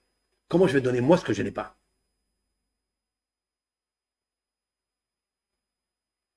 La réponse, elle est là. Tu as vu ta maman en train de faire des choses, oui. Qu'est-ce qu'elle se met ta maman avec la mémoire présente, immédiate? Ce qu'on appelle une mémoire relationnelle. La mémoire relationnelle regarde et mémorise les relations, comportements que maman elle avait pour toi. T'as fait à manger? Oui. Comment elle a fait? Elle est partie. Elle était présente. Elle était attentionnée. Elle avait fait l'attention. Même qu'il y avait des tensions à la maison. Elle a continué à faire sa cuisine. La lessive, le lavage dans la machine à laver. Tout, le repassage, les lits. Il y avait tout! Mémorise ça. Ça s'appelle comment ça? Bina. La mémoire de l'intelligence. Parce que l'intelligence fait la mémoire relationnelle. Pour que Yosef il reçoive une mémoire relationnelle, il faut aller très loin. Parce qu'elle est épisodique. Elle est très loin. Yosef, il a 17 ans, il se sépare de son père. Là. Il est complètement perdu. Il est seul. Les frères le jettent dans un puits. Il sort comme ça, maigrichon, en le vend à 20 shekels. Vous savez ce que c'est 20 shekels aujourd'hui? Rien. Rien du tout. Qu'est-ce que tu achètes en Israël avec 20 shekels? Même pas un kilo de tomates. Et Yosef est vendu moins qu'une savate. Vous savez ce qu'ils ont acheté, les frères de Yosef, avec l'argent qu'ils ont donné aux Médanim, aux Ishmaélim, pour le compte de Potiphar? Vous savez quoi? Des sandales. Vous achetez aujourd'hui des sandales avec les Birkonim, là, les Birkenstock, là. Ils coûtent au moins 50 euros. C'est sans plastique. Ici, ils sont en cuir, ils sont au moins 120 euros. C'est vrai ou pas? Alors, on voit Yosef comme ça, parce qu'il est sorti tellement maigrichant, il a tellement transpiré pour cause qu'il y avait des scorpions et des serpents dedans. Il avait peur d'être piqué, de mourir. Mais Yosef, il est resté froid. Parce qu'on guérit le froid et le chaud. Le serpent, quand il pique, c'est une morsure, c'est vrai. Mais le froid peut le guérir, parce qu'il est chaud, le poison du serpent. Mais le scorpion, il lui faut du chaud, parce que la morsure du scorpion, ou sa piqûre, elle est froide. Il lui faut le chaud. Et Yosef, il a besoin de l'équilibre du chaud et du froid. Et le chaud et le froid, c'est l'intelligence. Il s'est calmé. Maintenant, il est dans la maison de Yosef, il lui faut maintenant comment s'équilibrer. Alors Dieu lui dit, je vais t'envoyer ce qu'il te faut. Le visage de ton père. Non, pas le visage. J'ai expliqué que la matrone, elle a vu Rabbi Yehuda ben Alaï, et elle lui dit, d'où tu as ce beau visage? Quel vin tu prends? Alors, la réponse, c'était quoi en fait? Je ne vous l'ai pas dite, hein? Mais je ne me suis pas perdu. Parce qu'il lui dit, non, vous savez que le vin, j'en ai pas d'argent, il était tellement pauvre. J'ai pas de quoi acheter du vin pour faire le kidouche du Shabbat. Je n'ai pas pour acheter du vin pour faire la consécration, pour glorifier le nom de Dieu le jour saint, le jour de Hachem, du Seigneur, Shabbat. Et tu me dis, quel vin tu prends? Même de la piquette, j'en ai pas. Pourquoi tu me piques? Alors elle lui dit, alors d'où vient ce beau visage? Il dit, le visage, le roi Salomon, il a dit, car la sagesse d'un homme fait refléter son visage. Point à la ligne. La sagesse d'un homme. C'est quoi la sagesse d'un homme? C'est la matière grise seulement.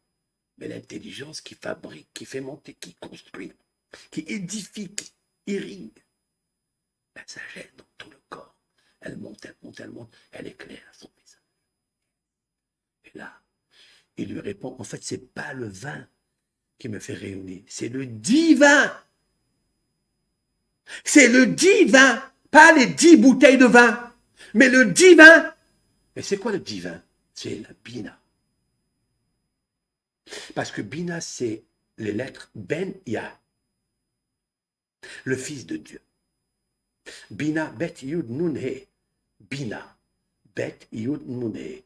Le Ben, il est séparé de Yud et de He. C'est papa et maman. Suivez bien ce que je vous dis. Papa et maman se trouvent dans la Bina. Un enfant, en fait, potentiellement, il se trouve déjà dans papa et maman. Vous comprenez? Donc je sais, parce que papa et maman, ils m'ont fait. Parce qu'ils avaient l'harmonie. Si c'était en dispute, ils ne m'auraient pas fait. Alors Yosef, il a dit, wow, qu'est-ce que tu veux que je fasse avec toi, femme de Potiphar? Femme violente, qui me jette toujours des violents, comme ça. Le vêtement qu'elle s'est habillée le matin, elle ne s'est pas habillée le soir. Une fois, toutes les marques qu'on connaît pas. Elle voulait le marquer avec la marque. Les beaux vêtements. Surtout, elle voulait le décoller avec un décolleté. Mais il n'a pas décollé. Il a dit, vaille Maën, vaille Amen. Waouh, vaille, malheur à ma émouna, malheur. Si je faute, je serai le berger de prostitution. Qu'est-ce que tu veux que je fasse avec toi? Un ben. Ça veut dire que tu veux que je prenne ce que papa et maman, en substance, m'ont donné, pour faire un ben, un enfant intelligent, avec un réceptacle plus mémoire, intelligent, pour recevoir la sagesse. Tu veux que je le perde? Je le donne à toi. Dans un égout. Dans un égout, je vais te le donner, ça. Vaïmaï, refuse. Ça veut dire quoi? Que quand il a vu Yosef, en fait, il est parti voir que lui, il était la production réelle maintenant, au présent, ce que son père et sa mère, pendant la conception, ont voulu fabriquer. Et c'est ça qu'il a vu. Qui j'étais avant? Rien.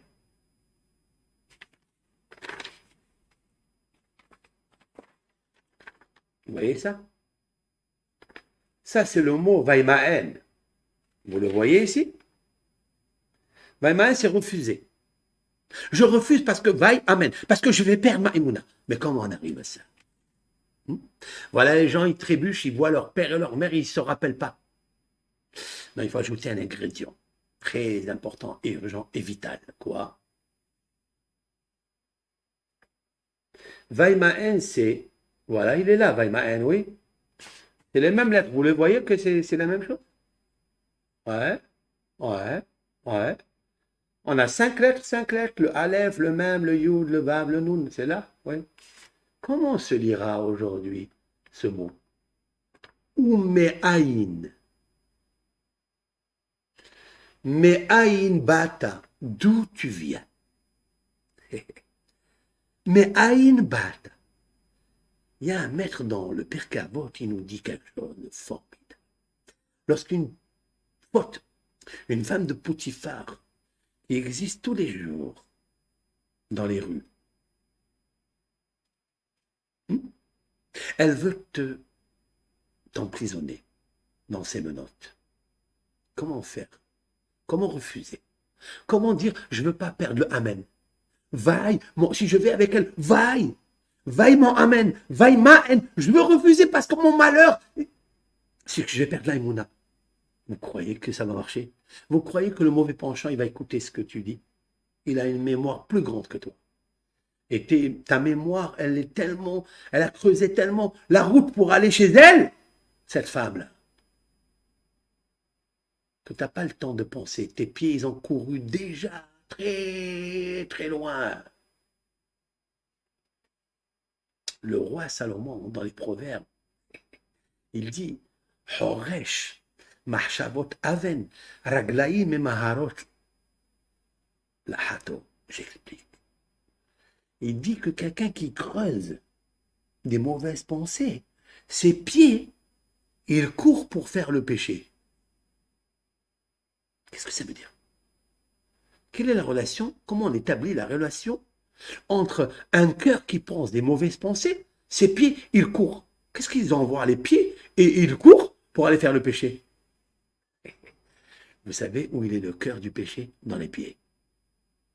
Parce que les pieds ont une mémoire de courir pour faire le péché. Et le cœur du péché, il est là-bas. Parce que si tu es une personne handicapée, tu ne vas pas courir. Même si tu as le cœur qui pense à des mauvaises choses. Tu vas aller courir où? Mes pieds ne marchent pas. Comment je fais? Alors comment faire en sorte que tes pieds ne marchent pas? Même si tu cours pour aller à la prière. Comment tu fais pour ne pas courir pour faire le péché? Ça. Parce que le mot vaïmaen, c'est umeaïn. Umeaïn bata. D'où tu viens? D'où je viens? D'où je viens, chers amis? D'où je viens? Qu'est-ce qu'il dira? Hakavia ben Mahalalel, un des savants du Talmud. Très humble. Très humble. Il a été au temps du temple, du deuxième temple, à Kavé ben Maël. Il a trouvé une astuce formidable pour nous. À Kavé ben Maël, Omer. À Kavé ben Maël dit, Da, sache, mais Aïn Bata, d'où tu viens? Uno. Secondo, Ul'an Ataoler, où tu vas? Vélifni mi ati, ata ati ni tendi vehejmon. Devant qui vas-tu rendre des comptes? Il dit, Istakel bishlosha devarim. Pense à trois. Ve'en ataba l'idéamer. Et jamais tu viendras entre les menottes du péché. Le péché, ce sont des menottes. Ils ont des mains. Ve'en ataba, et toi, si tu réfléchis, tu contemples, tu médites, tu discernes entre ces trois choses que je vais te dire, il nous dit le Rav, ce grand psychiatre de l'âme. Alors, tu ne viendras pas aux menottes du péché. Parce que le péché, c'est des menottes. Il te menotte ici et il te menotte en haut. Parce qu'il t'accompagne de partout. Quand un policier attrape un voleur, il lui met les menottes. Le policier aussi, il met ici les menottes. Il y a une main menotte dans la main du voleur et une menotte dans la main du gorille, du policier. La main.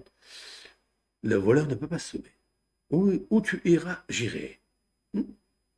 Le péché, c'est comme ça. Il y a un gorille, il y a un ours, il y a un crocodile qui s'appelle menotte. Il s'appelle Avera.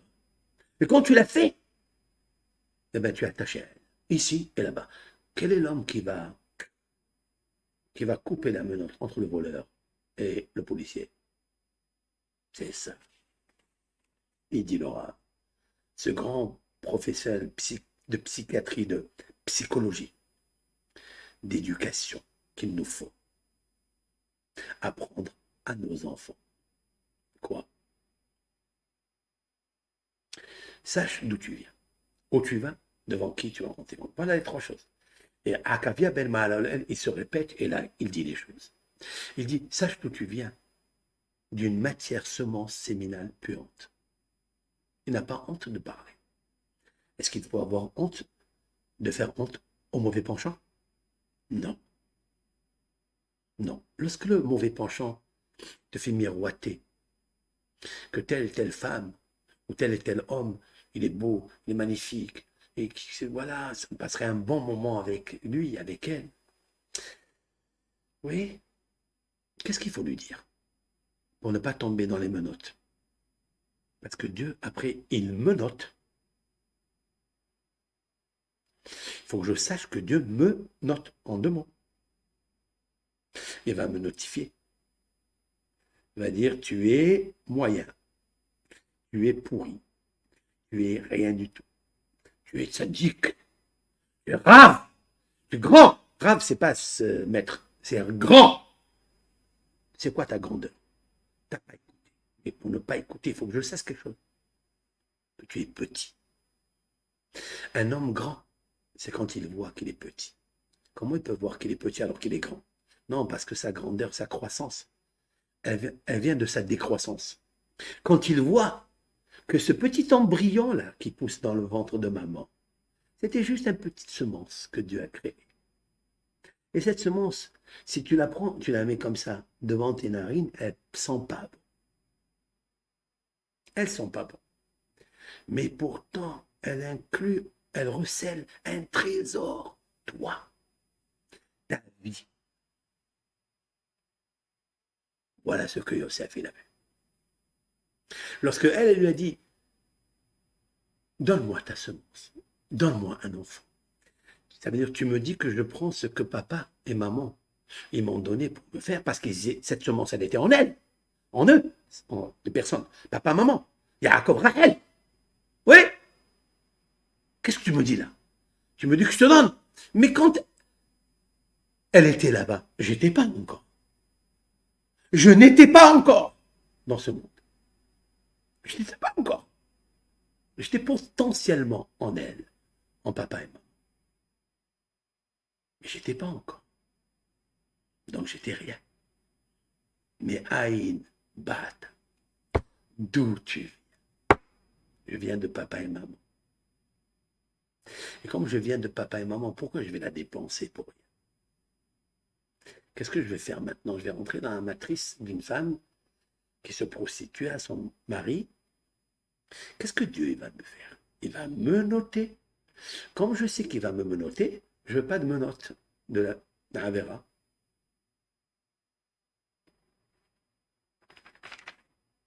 Vous avez vu comment il faut refuser au Yetzirara?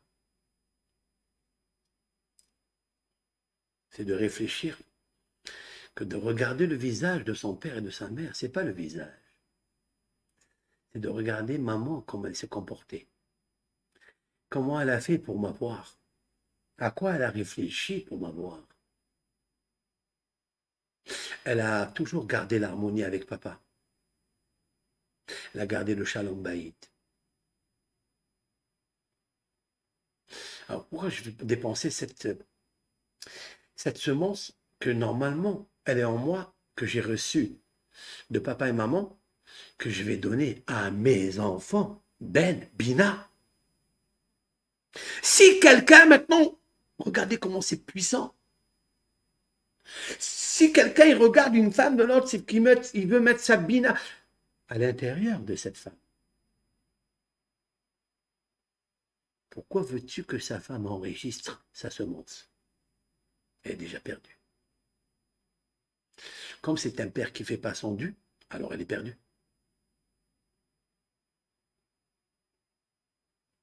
Fin de citation pour aujourd'hui. Voilà mon petit cours avec la DHM. Ce sont des idées que j'ai eues aujourd'hui, des réflexions, et que je ne voulais pas les perdre. J'ai dit, si Dieu m'a donné des réflexions comme ça, je vais les partager. Parce que, en sachant que vous aimez la Torah, que vous avez un cœur mémoire réceptacle, Bina, parce que je sais que vous aimez la Torah, j'ai dit, pourquoi je ne vais pas l'enregistrer? Vous voyez? C'est incroyable. Et là, elle est enregistrée maintenant, c'est fini, à jamais. Elle est sur YouTube, elle est sur Facebook, je la vois courir dans les TikTok, je la vois courir de partout. Alors qu'elle serait restée chez moi. Elle était potentiellement cette idée, cette réflexion, cette leçon en moi. Mais je l'aurais gardée comme une étiquette. Qu'est-ce que j'aurais fait avec? Rien. Mais maintenant que je l'ai partagée, je l'ai dite, d'abord moi, j'ai exploré ma mine de faire sortir un diamant, une idée, une ségoula, une astuce, une leçon. Et plus que ça, c'est qu'avec ça, elle va faire des enfants, elle va faire des élèves, elle va donner une transformation de la bina qui est dans le cœur. Comment réfléchir, comment guérir, comment approfondir, comment prendre le lavan, le lève noun, le lavan lève noun qui descend vers le bas, comment le faire, le nevel, la lutte, L-U-T-A, pour monter vers Shir la mal. Maintenant, vous comprendrez ce psaume quand vous le lirez. Jacob, c'est lui qui a lu ce psaume. Cantique de l'échelle pour monter les degrés. Pas le cantique des degrés. Il n'est pas traduit comme ça dans les livres. Traduire, c'est trahir. Ce sont des traductions erronées. Non. Pas le cantique des degrés. La ma'alot. Ma'alot, tout court, c'est degrés. Mais là, pour monter les degrés, il y a une échelle à 30 échelons. C'est quoi les 30 échelons? C'est une seule. Bina. Naval. Nevel vechino. Ben, lamed. Qui monte vers le haut. Mais le haut, c'est le vav. Le vav, qui est le cou, qui descend vers le chaf. Vous voyez?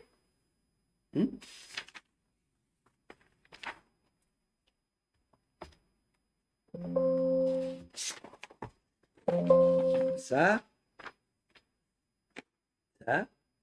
c'est la bina ben, enfant. Ça, c'est la puce dont je vous ai parlé aujourd'hui. Mais elle est là. Ça, c'est le chaf. Vous voyez le lamed, comment il est constitué, le chaf? Le voilà. Et le vav, chaf, c'est 6. Vav, c'est 6. Et chaf, c'est 20. Chaf, c'est la lettre chaf, 20. 26. Qui a dit cette parole? Je vais la dire en mon nom. Dieu préserve. Je serai appelé voleur. Je ne veux pas voler un monument grandiose. Le père de la Hassidoute, Rabbeinu Zalman Sheneor Miladi, Baal Tanya. Baal Tanya, c'est l'auteur du Tanya. Il a écrit dans son livre sur les lettres de la Torah, c'est-à-dire les lettres qui en relation avec le scribe, comment on écrit les lettres, etc.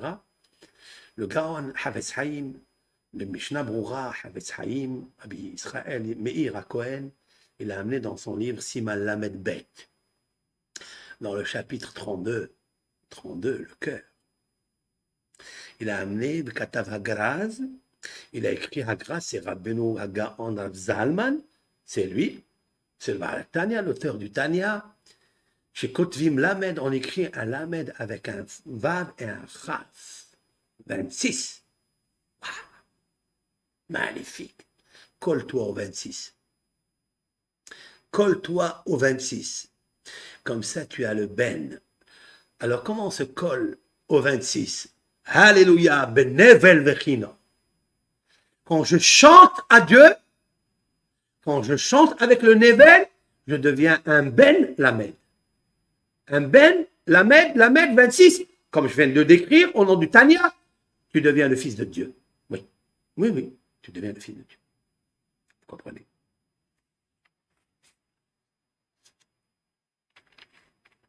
Et tu es protégé surtout. J'ai des émotions moi-même, je ne sais pas que...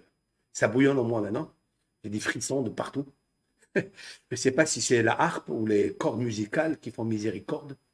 Je ne sais pas, mais en tous les cas, c'est ce que je ressens maintenant, très fort. Voilà, j'ai partagé avec vous ce cours. Merci, vous aussi, de le repartager.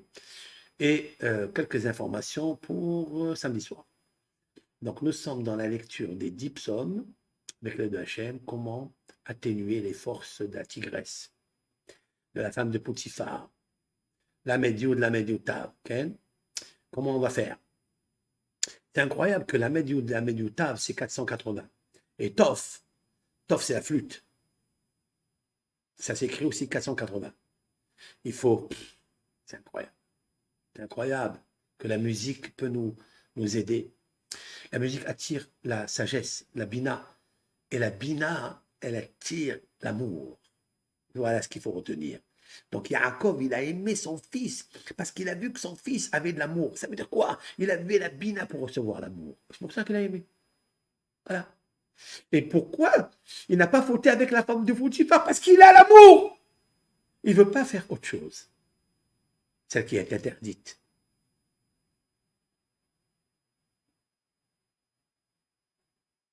Alors il se rappelle de son père. Et il ne faute pas. Si vous comprenez bien ce cours, il a beaucoup de dimensions et il y a beaucoup de conseils mais éducatifs dedans, avec l'aide de Hachem. C'est vrai ou pas?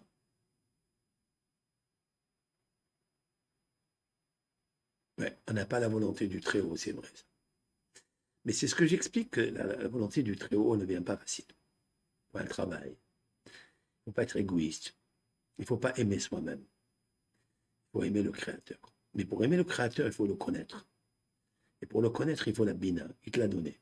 Fais attention. Tu l'as reçu de papa et maman. C'est pour ça qu'un enfant qui respecte papa et maman, il a le kavod, il a les honneurs, il a la richesse, il a tout. Parce qu'il a la bina. Il s'appelle Ben. Voilà, tout court. Ben, bina. Voilà, Shabbat Shalom à tout le monde. Information d'abord. L'information, c'est que samedi soir, on continue le Rabbi Hashem. Je crois que c'est à, on va dire ça, à 21h, puisqu'il y a un cours en hébreu avant. Donc, heure française, c'est 21h. À la demande de beaucoup de personnes qui ont demandé, c'est ce que me révèle là, tout de suite, là, mon technicien Rabbi Meir.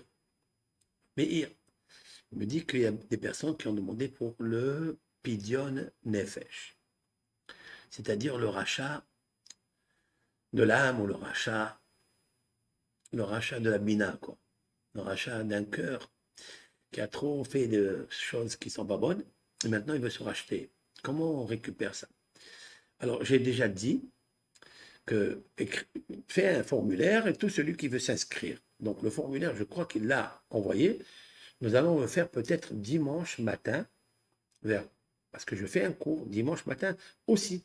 Avec l'aide de Hachem, je fais un cours pour terminer les 10 psaumes que vous avez déjà lus. Hein.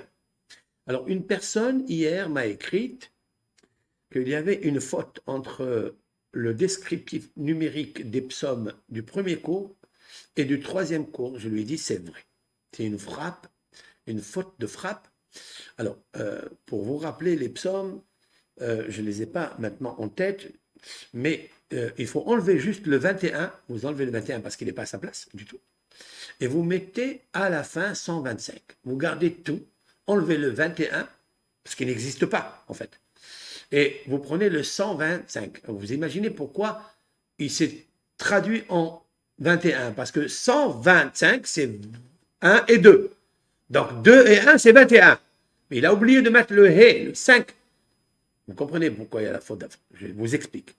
Donc 125, c'est celui de la fin. Il est très beau celui-là. Très très beau, il est puissant. Et avec ça, on rentre à Hanouka, si Dieu veut. Donc je vous expliquerai tout ça samedi soir. C'est un cours suivi samedi soir. Et en même temps, on continuera aussi sur ça parce que Hanouka, c'est Yemé Bina, Yemé Shmona. Bina. Ouais. Si on veut acquérir, en fait, il faut d'abord laver, enlever, retirer, extirper la tigresse qui est en nous, cette puce qui est mauvaise. Okay. Et créer en nous un cœur de Bina. Pour qu'on construise, en fait, Bina, elle se trouve dans la hauteur du 8. Le chiffre 8, c'est le chiffre de Bina. Ok? Est-ce que je dis vrai ou je dis faux? Ça se trouve dans Bina. Qu'est-ce que ça veut dire? C'est le chiffre 8. D'où je sais ça? Parce que nos sages ont dit Yémé Bina, les jours de la discernement, les jours de Hanouka, les jours de lumière, discernement. Mais qu'est-ce que ça veut dire? Parce qu'ils sont reliés avec le chiffre 8. Et pourquoi? Parce que si vous prenez les séphirotes, d'accord, du bas vers le haut, la Bina, c'est la 8e.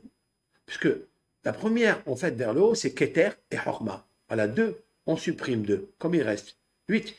Qui vient après? Bina. Donc je compte Malchut, etc. Jusqu'à Bina, c'est la 8e. Lorsqu'on se trouve avec la Bina, nous sommes dans le Gan Eden. Nous sommes dans l'apothéose, dans tout ce qui est magnifique, beau. On n'est pas jaloux, on n'a pas de haine, rien, parce qu'on a le discernement. Parce que le discernement attire l'amour. Et cet amour, c'est Dieu d'abord. Et après, c'est toute l'humanité. Shabbat shalom à tout le monde. Kol tov, bracha,